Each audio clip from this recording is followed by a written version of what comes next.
As violence in Mexico continues unabated, a significant development in the conflict is the escalation of violence by Los Zetas and the Sinaloa Federation, increasing the number of deaths of apparently innocent bystanders and low-level cartel members. Also, the Gulf Cartel continues to assist the Sinaloa Federation in Mexico's northeast, while fragments of the former Beltran Leyva organization appear to be reviving with the help of Los Zetas in the west.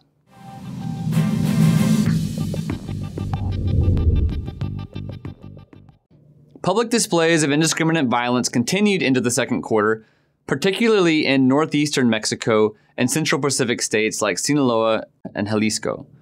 Mexico's principal competing cartels, Los Zetas, the Sinaloa Federation, and Sinaloa's ally, the Gulf Cartel, have all conducted public displays of violence as a means of messaging to the general population as well as their rivals. For example, on May 13th, Los Zetas members allegedly killed 49 people and then displayed their bodies in Nuevo León state. Many more smaller groups of bodies have been displayed with messages accusing or denying various cartel activities. This tactic offers very little operationally beyond broadcasting the involved cartel's messages by grabbing the attention of the media.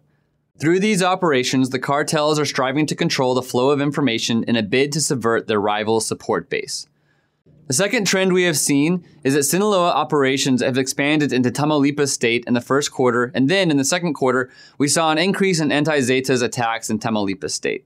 While the Sinaloa Federation appears to be behind the attacks, its leader, Joaquin Guzman, relied on help from the Gulf Cartel. The Gulf Cartel continued its resurgence in the second quarter of 2012. With Sinaloa backing, Gulf leader Eduardo Castillo Sanchez led the assault against Los Zetas in Nuevo Laredo and elsewhere in Mexico's northeasternmost state. Finally, the Beltran Leyva organization also experienced resurgence in activity over lucrative drug-growing territories in Sinaloa state. Most of the Beltran Leyva organization activity appears to be focused in northern Sinaloa. Organized criminal gunmen allied to Los Zetas clashed with the Mexican military in the area April 28th. Mexican media reports indicate that the same organized criminal groups engaged in conflicts in northern Sinaloa are also operating in rural towns of southwestern Chihuahua state. If true, this would indicate remnants of the Beltran Leyva organization and the organization of Los Mazatlecos are fighting for control of a lucrative region in several states where marijuana and opium poppies are grown. This territory has traditionally belonged to the Sinaloa Federation, which will continue to defend its control over the profitable territory. For the next quarter, the states to watch will be Tamaulipas, where the Gulf Cartel seems to be acting on behalf of the Sinaloa Federation to weaken Los Zetas. Conversely, keep an eye on the Beltran Leyva organization reemerging in northern Sinaloa and southern Chihuahua states as a block to the Sinaloa Federation. Meanwhile, Mexico's president-elect Enrique Peña Nieto will likely be working behind the scenes to craft a cartel policy for when he takes office December 1st.